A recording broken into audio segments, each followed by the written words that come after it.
Es interesante ver cómo una persona agnóstica o no religiosa, con el simple uso de la razón y del sentido común, puede llegar en muchos terrenos a una conclusión similar a la que llega un católico.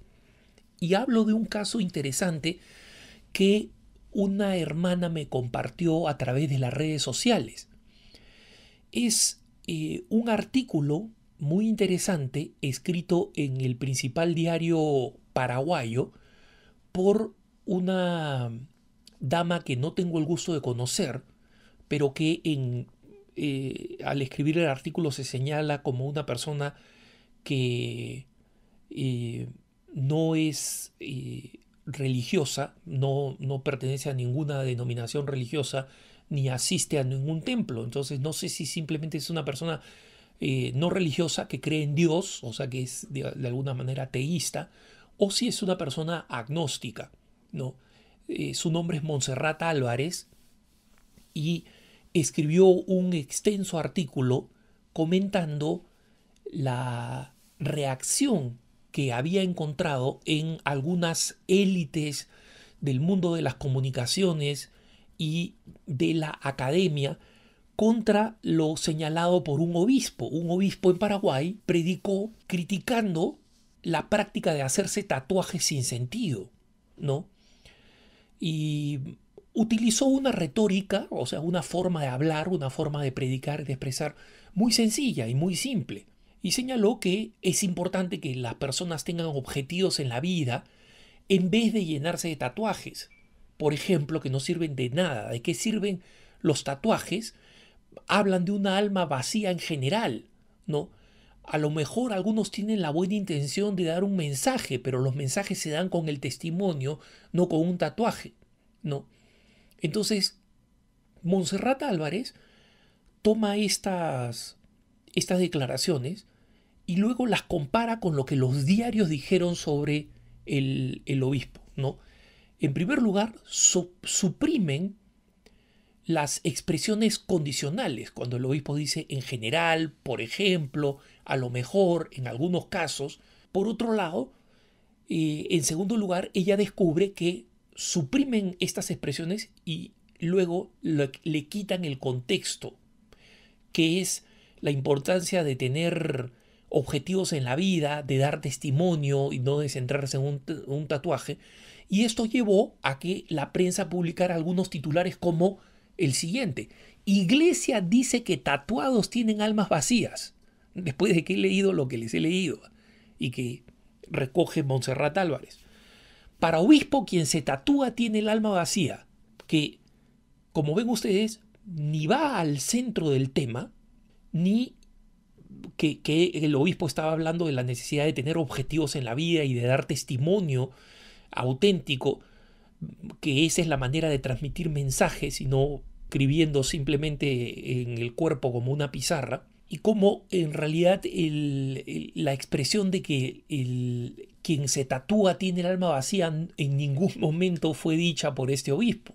Montserrat Álvarez lo que hace es criticar cómo inmediatamente la prensa y como un club, el club clásico del mundo académico y del mundo de la cultura, inmediatamente se arrojó ferozmente sobre este obispo sin considerar que la crítica a los tatuajes en particular y a seguir modas urbanas en general es una crítica que no se origina en el catolicismo. Es una crítica que en el siglo XX y en el XXI han dirigido importantes sociólogos y politicólogos del mundo, especialmente provenientes de la izquierda. Y en su artículo, esta señora Montserrat Álvarez señala el caso consciente de algunos intelectuales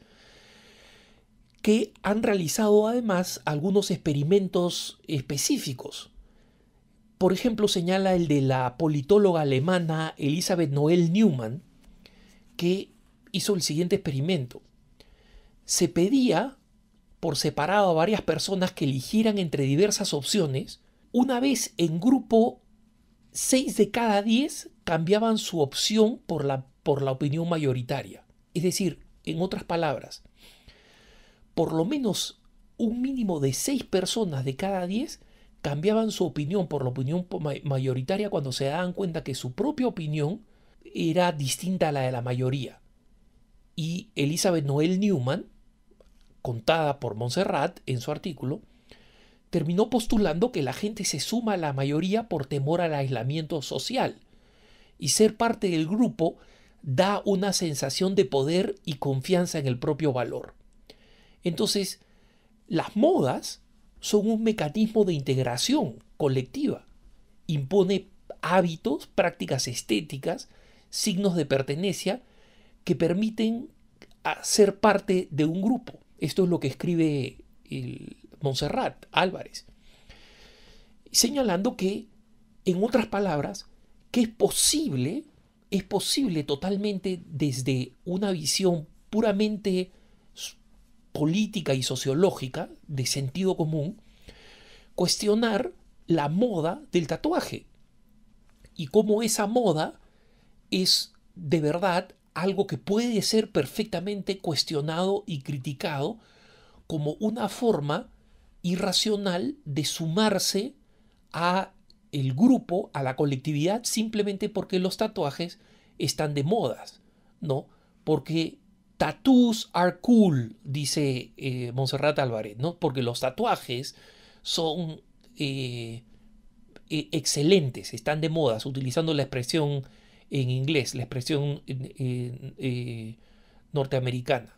Ella dice, efectivamente, los tatuajes pueden ser motivados por otras razones, no solamente por razones sociológicas, no solamente por razones de integración del grupo.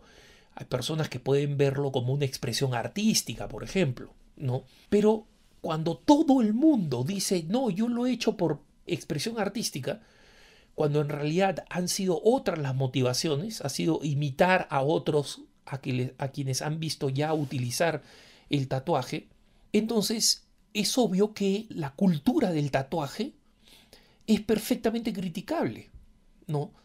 Y Montserrat Álvarez dice, no creo que tatuarse sea bueno ni malo. Que te guste algo que está de moda no significa necesariamente que seas un tonto, pero tampoco significa que no lo seas. Es decir, podrías perfectamente ser un tonto. Pero sobre todo creo que si lo dicho por el obispo lo hubiera dicho otro emisor y con otro léxico, no hubiera sido atacado como lo fue. La figura y el discurso de un cura no son trendy, recuerden ustedes, no son tendencia, pues, no son una tendencia positiva, no están de moda, no son cool. Eres un blanco seguro, todos se sumarán a la mayoría en tu contra, como en un experimento de Noel Newman, esta politóloga alemana que hemos citado, ¿no? Esta dama paraguaya, agnóstica o no religiosa, señala que si el obispo hubiera utilizado otro léxico, otras formas de expresarse, más racionalista, más sociológica, más política, más elegante, más pulida, ¿no? Difícilmente lo hubieran criticado. Y ella pone el ejemplo de cómo lo hubiera podido articular el obispo, diciendo, el obispo hubiera podido decir, la identidad dada por modas como el tatuaje es signo de conformismo y es una vía de asimilación de valores hegemónicos, o sea, de valores de potencias internacionales o de formas culturales internacionales. O hubiera podido decir, y acá presenta otra fórmula que hubiera podido utilizar el obispo, es el consumismo reduce la responsabilidad sobre las elecciones y suprime el pensamiento crítico. Un ejemplo es tatuarse solo porque está de moda. O hubiera podido decir los signos que connotan estatus, música, tatuajes, ropa, los dictan cúpulas comerciales. Cualquiera de estas críticas son críticas contra los tatuajes que provienen de la intelectualidad, usualmente de izquierda, ¿no? Y que perfectamente habrían sido aceptadas si los hubiera dicho. Dos cosas señala esta periodista, esta columnista, Montserrat Álvarez. Uno, si es que hubiera sido un comentario dicho por otra persona, por un intelectual de izquierda, entonces nadie lo hubiera criticado, ni le hubiera saltado encima, ni le hubiera dicho retrógrado, oscurantista, etcétera, como le lanzaron al obispo. Y en segundo lugar, si es que además de ser otra persona, lo hubiera dicho con un léxico culto, cultural, académico, en vez de decirlo en un lenguaje sencillo de una homilía. Entonces, si es que en vez de un obispo hubiera sido un crítico cultural o un científico social famoso, ni uno solo de estos intelectuales que llamaron al obispo oscurantista, retrógrado, reaccionario, etc., hubiera osado hacerlo. Y es interesante porque esta dama, de una manera inteligente y de una manera muy racional, desmonta todas estas creencias distorsionadas que llevaron a muchos a criticar a este obispo por señalar aspectos totalmente factibles de criticar respecto de una costumbre sociológica como es el tatuaje. No voy a mencionar que a esto se suma algo que Montserrat Álvarez probablemente no conoce, y son los estudios sociológicos de la Universidad de Pensilvania en los Estados Unidos que demuestran conductas socialmente de riesgo incrementadas significativamente entre las personas que se hacen tatuajes o que se hacen perforaciones, ¿no? Este es un tema que he tocado en otro punto de vista y que no viene al caso abordar ahora, pero simplemente para señalar cómo es perfectamente criticable una costumbre como la de los tatuajes, pero existe una élite cultural que siempre va a criticar a la iglesia cuando la iglesia se pronuncia sobre cosas que muchas veces han sido criticadas por personalidades de la izquierda cultural, pero que simplemente porque son otras personas quienes critican y porque utilizan otro lenguaje más a gusto de las élites intelectuales, culturales y mediáticas, terminan siendo aceptadas. Y realmente vale la pena sacarse el sombrero ante estas observaciones de tanto sentido común hechas por Montserrat Álvarez, que demuestran una vez más que cuando no existen prejuicios sino deseo auténtico de conocer la realidad, es posible perfectamente que agnósticos y cristianos coincidamos en los mismos diagnósticos de la realidad social. Que tengas un buen día.